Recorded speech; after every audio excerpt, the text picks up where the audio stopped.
Hey guys, welcome to Double Shot of Steelers. I'm Dejan Kovacevic of DK Pittsburgh Sports, and this is Double Shot of Steelers. Eventually. And it's going to be a special edition, to say the least. We're going to be talking about some stuff that we don't usually talk about on the program. That's going to take more of a step back from everything that we get into a lot of particulars when we talk about training camp, and we're not going to do that today. We're going to talk about a broader sense for where this team is at this stage of camp. But before we do that, we're going to be joined here by Tony and crew who've been hanging around here at our downtown headquarters shop. They are from, wait till they all get in the shot here. We got Tony here. There he is. This is Tony over here, and this is crew. Very young crew. Tony has described them as being from Texas, McAllen, Texas, way south. Way south, he says. 10 minutes from the border to Mexico. 10 minutes from the border. Tony's here. What brings you up here, Tony? Come right up here into the mic. Training camp. We did Kennywood. We did a Penn tour. We did the PNC Park tour. Heinz, the Blitz, and the Hall of Honor Museum. And we definitely wanted to everything. Dude. And I wanted to come meet DK. And I came and I met Dolly. I met the boss a few days ago. And we came back today on our last day because we're heading back tomorrow. And I got lucky. We got lucky. You made your own luck, my man. This is how you do it. When you travel, you don't mess around. Like You say, I'm going to be somewhere. I'm going to go ahead and enjoy absolutely everything that's here. One more thing. Pirates game tonight. So. All right, so he had to end it on a downer. Look at that. He's got to go see the baseball club. Appreciate you, man. Thank you, DK. Great to meet you. That's we get a lot of that in here, and that's actually very cool. They come in and it's like, hey, we're here. We listen to the show. It's really, really neat. I hope you guys can tell that I get a little bit moved by that sort of thing. When it does happen. But when you come here, do the whole thing, Yeah. One of the things that Tony did, by the way, that you might have picked up on, if you saw on his badge, it said Hall of Honor. Everyone's going to Latrobe, but if you can also make it over to Acrisure Stadium and see one of the best presented individual team halls of honor anywhere, going in there and seeing everything that's representative of the team's past, the players, the everything. It's a beautiful, what's the term they use for it? Interactive display with all kinds of videos and montages and pictures, and it's really large in scale too. You don't feel like you're going in there and you have to shh. It's a really, really neat place. Anyway, that's appreciated. What we're going to do here today is we're going to talk about the difference between the Steelers good and the Steelers bad, and how much of it conflicts with each other. In other words, is the offense really bad or is the defense really good? Oh, by the way, is the defense really good or is the offense really bad? Because the defense is winning everything right now in a very lopsided way. And that's what we're going to get into right after we come back from this very brief break. At DK Pittsburgh Sports, we take pride in coverage that connects our city's fans to their favorite teams. Now, that connection's stronger than ever. Introducing our all-new state-of-the-art app. Find expert inside reporting and original podcasts. Check live box scores. Track the latest stats. Chat it up with our community of thousands of fans, all in one place. The new app from DK Pittsburgh Sports. Coverage that connects.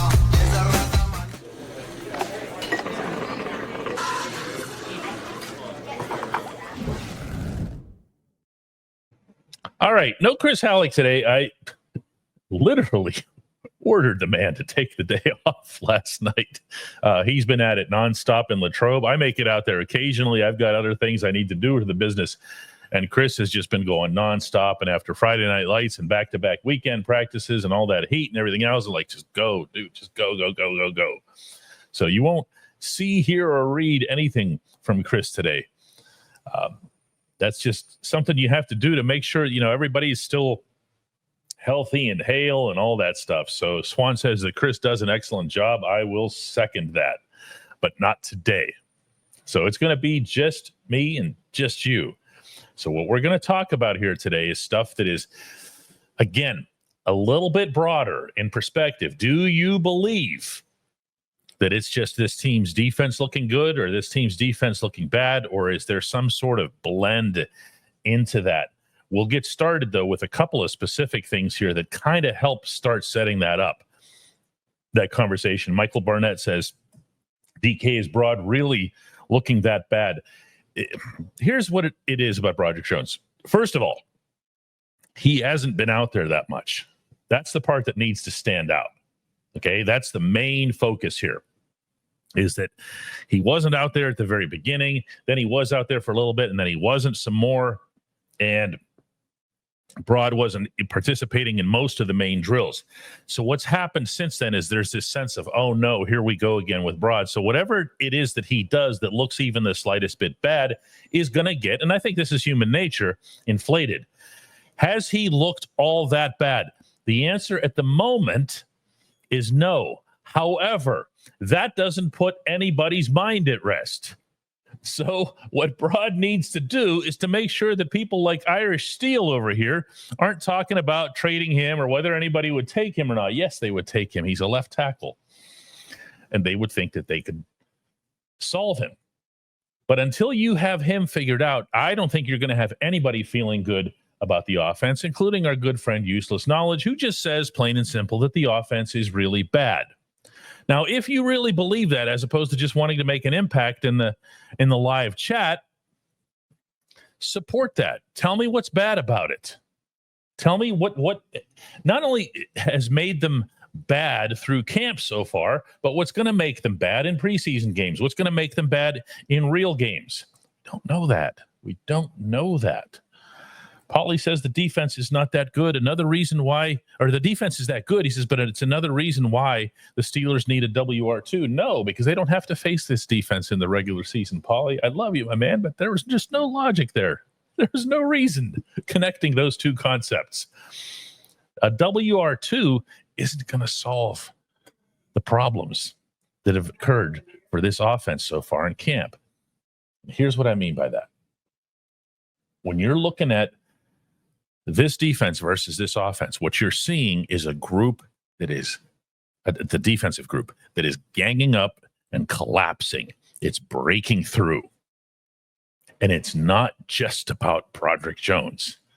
It's just not being responded to. Now, maybe that's because the defense has too many facets, too many weapons, too many different guys coming at you from too many different directions.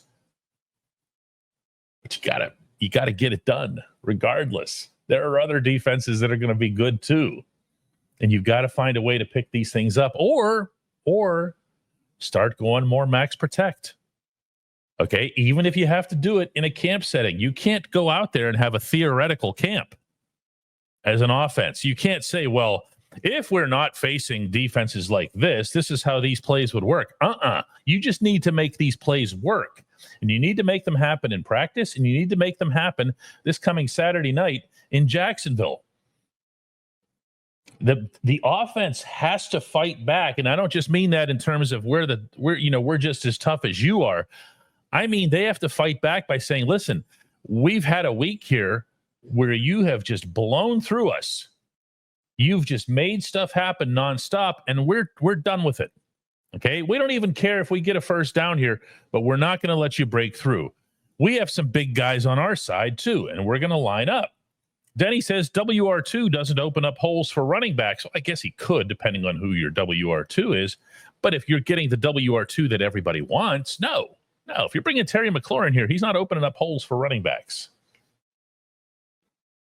These aren't symmetrical things that a wide receiver can be, a great wide receiver and also be somebody who blocks downfield. David says that the other DK, meaning Metcalf, said that this is the best defense he's ever seen. I mean, you're gonna have stuff like that, and you're gonna have a whole lot of the iron sharpens iron lines coming from all over the place. But I also remember that this was true during the Kenny Pickett perfect preseason summer. where everybody was saying, oh man, we become better because we're practicing against those guys and vice versa. And look how great this offense is. And then they go out there in a preseason game. You might remember like the game in Atlanta where everything just went right. First team offense was just pristine. And they all said that this because we already faced the toughest defense in the NFL week after week, day after day in practice. So of course we're going to be getting better. Cody says, bring the O-line guru Mike Munchak back and pay him the big bucks. He could be the biggest game changer. He could, and he's available, and they haven't. So he's everybody's hero. I get that. He comes up all the time, Cody. I don't know what he could do with this group. I'm sure he would make them better. He is an outstanding offensive line coach, the best offensive line coach that a lot of those main guys over the past decade or so would swear by him. Rayner says here, we need to get better every week, a work in progress by the time the playoffs start. Okay, that sounds good, but you also got to start building up some confidence. You got to start building up some of that swag that you're seeing only on the defensive side of the football right now. Dave Black says how you're describing this defense is making me quite excited to see them in games. Yeah, but dude, this is where we've been now for a while. This was supposed to be a time for a different script. Okay, this was supposed to be the time where the offense kind of helps out the defense a little bit. The offense doesn't necessarily need to be elite, but it needs to be something that, you can eat up some clock. You can make sure that TJ Watt and Cam Hayward aren't on the field for 70 plus snaps in weeks 1, 2, and 3. And then you go to Ireland, and then you have your early, bye week, and then you're just in the grind, and you're going to wear down by the end again.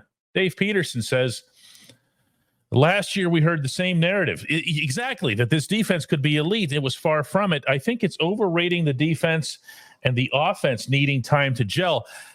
You bring up a couple of fair points here, Dave. If you don't mind, you can take it. I'm going to bite back on one of them, though. You say we heard that this defense could be elite, and it was far from it. It actually wasn't through 13 weeks. And I will continue to argue until I'm purple in the face that they played well, all of them, in Philadelphia against the eventual you-know-whats. But then they just ran out. They just ran out. That's not a knock on whether or not the defense was elite or not. They physically ran out. Dave Shipley says this defense is special. Mr. CJ says Terry ain't coming here, too expensive. That's actually not why Terry's not coming here. If you read Chris Halleck's exclusive report over the weekend, he was told by somebody, I'll leave it there, that the Steelers are not interested in McLaurin, in large part because he said that wherever it is that he goes, he wants to be the number one receiver. He's not going to be that in Pittsburgh because of DK Metcalf, very obviously. Sergio Perez says, DK, how crazy would it be to start molding Mount Washington to become a left tackle? Something like the Alejandro Villanueva transformation. It's a super cheap way to find the right man for the position.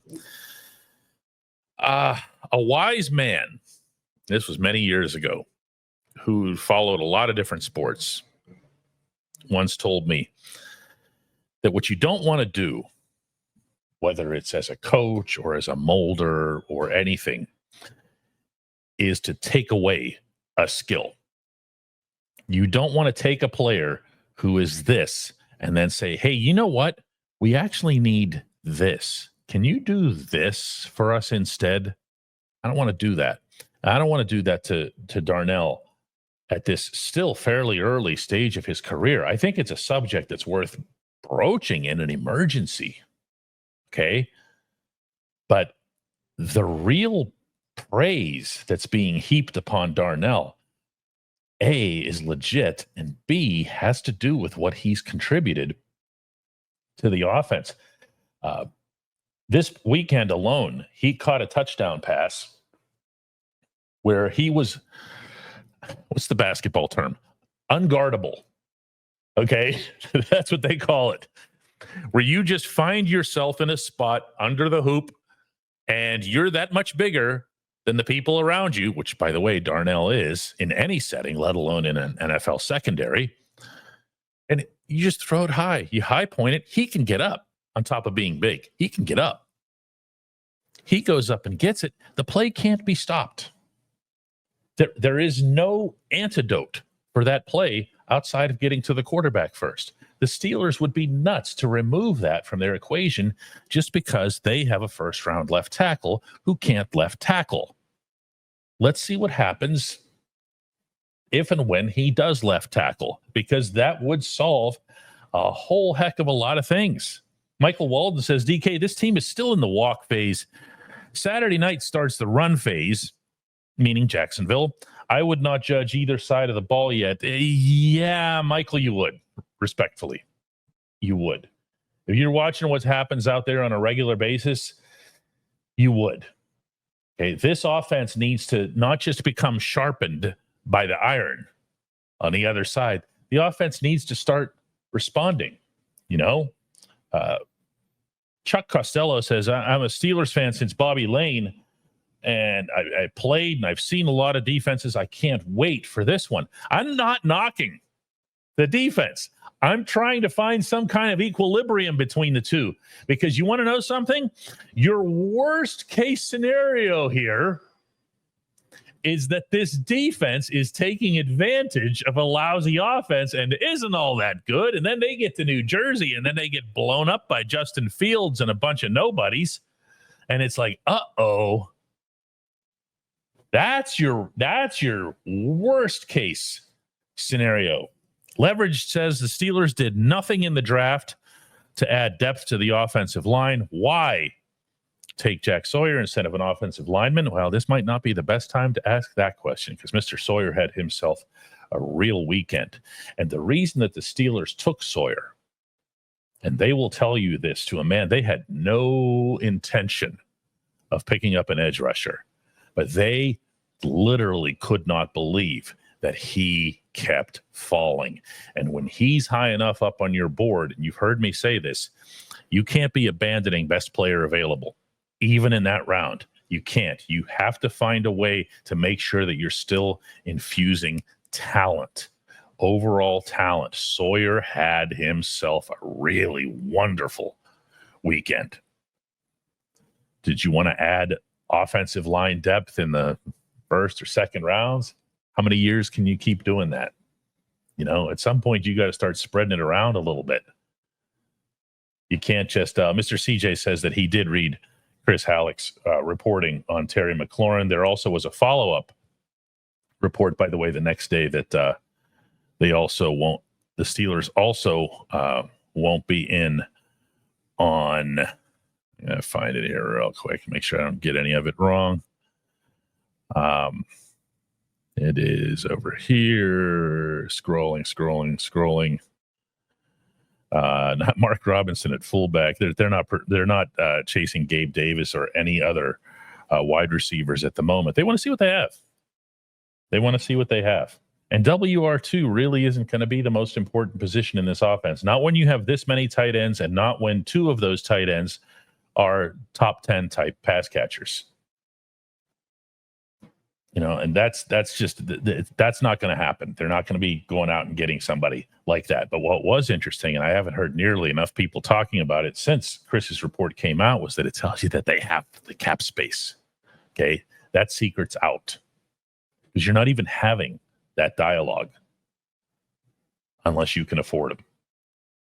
Omar is always going to find a way to pay. But what Omar needs to do with that money, I think, is to fortify this offensive line. Easy to say. Irish Steele wants to know who's going to play left tackle if Jones flops. That's another thing. Calvin Anderson, who I told everybody, this was a month ago, is going to be one of the more important names that comes up in this camp that most people, like 90% of the Steelers fan base, wouldn't recognize. Calvin Anderson is now out with an injury. He and Corey Trice are the only two players that Mike Tomlin has singled out as not being day-to-day, which means that they're longer term. Now, what does longer term mean? Don't know yet. but it doesn't mean tomorrow. It probably doesn't mean this coming week in a meaningless preseason game. That's when it starts getting a little bit scary. Justin Watson says, I like the left tackles as a group over the wide receivers not named Metcalf. I know I'm in the minority. Yeah, but Justin, now it's about positional importance. Now it's about which one do you need more? Do you need an LT1 or a WR2? Which one do you think matters more to your 41-year-old quarterback who wants to not be thinking about, his imminent doom every time he takes a snap? I don't think this is particularly close. I don't think it's a matter of which room you like or which slot on the depth chart you like. It's about the relative importance to the team, to the defense. Wild Bill says, DK, is it receivers not getting open or quarterbacks having no time? It's neither, Bill. It's actually more distressing than that. It's about nobody having any time to do anything, including the running backs. Everything is being, I'm exaggerating here, okay? A lot of everything is being blown to bits. We're not even at the phase where we can say, hey, but if only so-and-so could make that one turn in the route and they'd buy themselves another. That's not what this is. It's chaos. It's like a really good high school team against a really not good high school team. This is what these games look like. They just flood everything. Useless Knowledge says, can the Steelers not develop players anymore? Roman Wilson, Broderick Jones, Kenny Pickett, and many others. And Useless Knowledge skips right past Zack Frasier and a lot of other recent draft picks who've actually done quite well. I'm not into those kinds of arguments. So if you lay it all out and try to see what the balance is, I'm in favor. But I don't like painting with a super or singular broad brush on that. Every time I mention the struggles of the offensive line, I feel compelled to mention that there's also Zack Frasier. Anybody remember what it was like when the Steelers had a center who couldn't play, meaning Kendrick Green? Everything died instantly. Nothing else mattered because the other team was in your quarterback's face the moment the ball was snapped. Dave Black says, I'm going to be at camp tomorrow, and you can bet I'm going to focus on the O-line and what's going on. Good luck, Dave. I mean that with zero snark, because what ends up going on in these settings, at least for me, down at the sideline level, I'll be there too, by the way, is while the sideline is all neat because you're close and you can hear stuff, it's not the best perspective for something like line play. You have to get kind of an awkward angle on it. But the way this has gone, this is the reason I say good luck. Everything happens too fast. Everything is getting blown up too fast. That you can't really pick on even like one guy and say, oh, yeah, hey, so-and-so got beat. When it looks like they're all being beat. Mike says, what happens if Metcalf goes down? You don't have that answer now. And that's been my main point about WR2 is not so much that you need a WR2 on the field. You need somebody else with a similar skill set. I'll say this again. It's a lot like what the Steelers hoped they'd be getting out of Mike Williams because he had that background. He had that go deep background. And you need somebody who's able to run those types of routes and make those types of things happen. Captain Crunch says, I'm excited to see these rookies this weekend. CJ and Jack Sawyer specifically. Kenny says that Harmon and Black are blowing it all up. Don't be that guy who just favors the young players. Everybody on this defense is getting it done. Everybody. In other words, don't just dismiss Keanu Benton and other guys that are there. DeMarvin Leal's had a good camp. We buried him forever ago. A lot of people are surprised he's still on the roster. He's had a nice camp. So it's really been a community effort, as boring as that is to assess, as opposed to just pointing to the young guys that make everyone excited. Let's have some questions here before we close out for the day. Ryan George says, which player has been the most surprising in camp, good or bad? So what you're looking for here, Ryan, is surprising / disappointing. the put me on the spot kind of questions. But now they are in pads and now they're doing stuff. So I have to give you an answer. I can't say it's too early. No, you can't. Surprising. I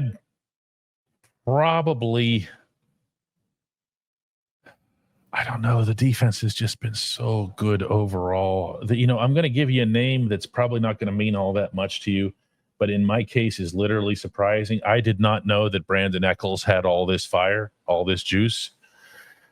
And as soon as you created, or Mike Tomlin created this coverage people system where he's got, 3 corners who are going to be out there all the time in various assignments, one of the first things you think of is, all right, well, this just pretty much eliminates, Corey Trice, Beanie Bishop, everyone else who's in the mix. And it really hasn't. It really hasn't. That's why I keep joking that Echols is CB4, but with a bullet. He has been really, really good. So I would say him. Disappointing. Man, I'm not going to do this to somebody over an injury. Broad's been out to an extent with an injury. I am really disappointed that Trice is hurt again. If you guys, anybody among you who's had any experience with Trice as a human knows that this is somebody you would love to have on your field from a personality standpoint. So outgoing and vocal and everything, and just to have stuff taken away from him on a constant basis is disappointing.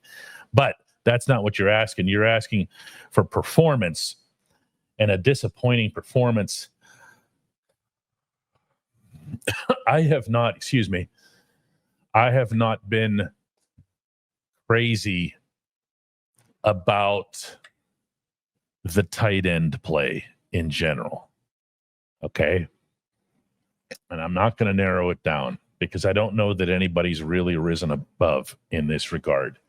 The tight ends in this offense can't just be X number of targets, Y number of targets, Z number of targets. They have to be one of the reasons that your offense can't get manhandled the way it's being manhandled right now. Did that make sense? It did in my head. The tight ends are probably your best bet to avoid what bus driver Al is describing here as the offense's frustration. Is the offense showing frustration, DK? The answer to that is a hell yes. Okay. They're your best path out of that. Fewer wide receivers, more tight ends, more size, more bulk, more people kept in to protect, more semblance of an offense that can impose its will on people. It might not be able to impose its will on this group that they're seeing every day, but it might be able to do that on the first 3 opponents on the actual schedule. Dave Shipley says Echols gets a ton of playing time. Bishop also Trice out. Sucks he's always injured. I don't think that's what happened here, Dave. You're right. Everything you said there is right, but Echols has earned what he's getting out there. Echols is not an accident. Echols is really, really making stuff happen, and he's really fitting in with the group. Like you don't look at him or listen to him and get the sense that, yeah, he's a backup who's just taking advantage of his opportunities. He has been out there, and he has been visible. I'm going to take a couple more today. Danny Blay wants to know if we're getting to 3,000 members yet. We are not. We're at. We'll get to that into the business section. She'll have that up for you, and we'll have a count on that. I think we're a little bit over 2,000 still. So we have quite the ways to go yet between now and September 7, and our goal of getting to 3,000. Phil says he will trade He'll trade his Myron Cope bobblehead with an away jersey for yours with the home jersey. No, man. Myron, in this jersey, he comes in with a little bit of a contrast to Mario and Roberto over there. I have other Steelers bobbleheads here in the back that I've gathered over the years, but they have these really wide, some of you might have them, these really wide bases, which just don't work here because they'd be running into my old school mouse pad and other stuff that I have here on the stage. Kevin in Albuquerque says, is the offense running the risk of looking like that under Ben in 2020? Short passes and ineffective running, other teams' defense filling the box in response. I'll answer that with a positive, or I'll try, Kevin, and that is the Steelers as an offense, to avoid this, to prevent this from taking root, this scenario that you're laying out here, they got to blow through the middle. They got to say, listen, here's Zack Frasier, our premier offensive lineman. We know what he can make happen. We don't care that the defense for practices has, Derek Harmon and Cam Hayward and whatever. We have to run behind him and Isaac Seumalo and the Bulldog over here, Mason McCormick. We're going to find a way to do this as an offense. We're going to find a way to do this. As soon as you start doing that, you start creating a lot more opportunities for yourself in general. I don't believe, to answer your question more directly, that you're going to see Aaron Rodgers and this offense short pass their way out of trouble. They're built to do something that they're not currently able to do. And that has to change. Nathan says that our offense has to be better than last year. Right. It does not. There are no such rules in place. You would think so. But that's a pretty big risk here. All right, last question for today comes from Beers Good Food. Says, after a week of observation, how are your feelings on the upcoming season changed, positively, negatively, or still too early to project? Well, if you consider that I've been saying all summer that the only chance for the Steelers to do what it is that they hope to do this fall and this winter in general is for the defense to be elite, that would be a positive, a net positive for me, that the defense does in fact appear to be elite. But when you're talking about the offense just needs to be okay. It just needs to do enough. And I've said that all along as well. It doesn't need to be special. It doesn't need to be even top 10. I'll take a 15 or a 16 on offense. But none of that's going to happen. None of that's going to happen without the line doing its part. When we come back, we're going to take care of a little bit of business here on the Double Shot Show.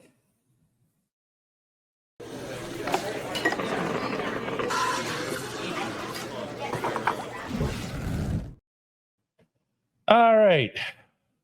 Jersey Mike showed up today as a new member.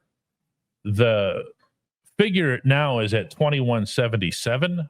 So we're, what is that, 823 away from our goal. It's lofty. It's not going to be easy. We would need quite the rush on these over the final month or so here. But it's also a really, really big group of humans, you Steelers Nation types. Phil also came in as a new member, in addition to, because I didn't have his name up there very long, Jersey Mike. Kerry Russell came in, as always, with the one gift. Danny early with 5 of those. And Phil, in addition to becoming a new member, gifted 10 others to come along and do the same.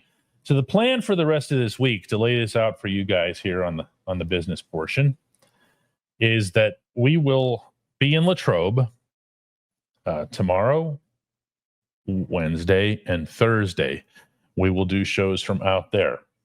They will be at 5:30-ish. What? I mean, it all depends on when you get.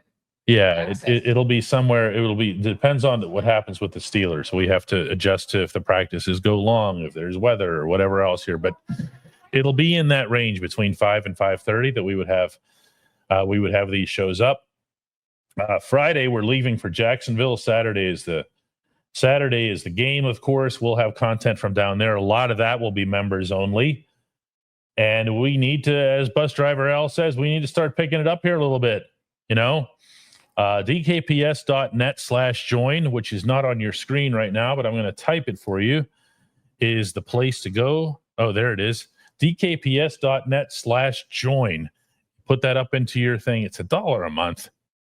I'm tired of saying 99 cents because it makes it sound like we're thinking $1 is too much. But it covers it covers, huh? It's because it's the lowest I can make it. Oh yeah, she makes it. That's the lowest that the platform will allow. That you can't have a membership that's lower than 99 cents. So we're not. we're doing the opposite of whatever gouging is. So come on aboard. Let's get closer to 3,000 this week. Let's just keep inching upward and maybe have a real strong final push there. Freeman Burgess has the question of the day. He came in a little late, but we're going to sneak that in. He says, is it Latrobe or Latrobe? It depends.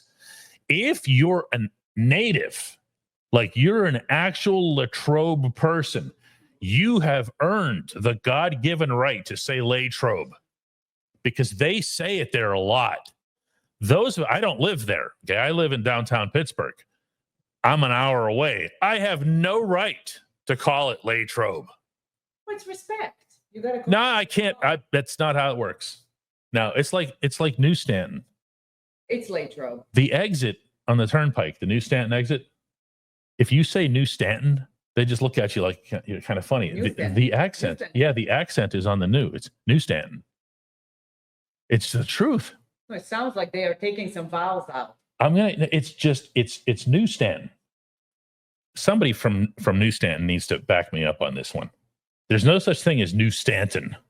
Here, look, it's New Stanton. New Stanton. Yeah, North for Sales, everybody knows that one, David. I'm talking about New Stanton. There's a right way to say it. Well, what's wrong with North for Sales? Huh? Nothing. It's just that everybody knows that it's pronounced North for Sales on this side of the ocean. What? Versailles. The Treaty of Versailles. Well, I didn't think this was the same. I don't think anybody thinks it's Versailles. Denny says it's like A and An. It all depends on what you're saying, whether it's a long A or a dull. Oh, we have a Latrobeologist among us. I'm not getting anything on the newsstand front here. Is there really nobody who's aware of how New Stanton is pronounced? It's like wide receiver or wide receiver. Are you guys making fun of how I say wide receiver again? No. The accent is on the first syllable. How to say receiver? I say wide receiver. Versus? They say wide receiver. Yeah, it's just like this. Yeah, Pittsburgh fan says, and he's backing me up on this one. It's wide receiver. That's the position. It's wide receiver. Why? Because it's also wide out. Versus right receiver. Versus what? Well, I don't know. I'm trying to understand the difference. Yeah. Anyway, it's New Stanton. When you go on a turnpike and you see the exit, it's New Stanton. So, all right, guys, listen. This has gotten silly enough here. We're going to be back with a full show tomorrow, in which I will explain how I could have the accent wrong on the first syllable. See you then.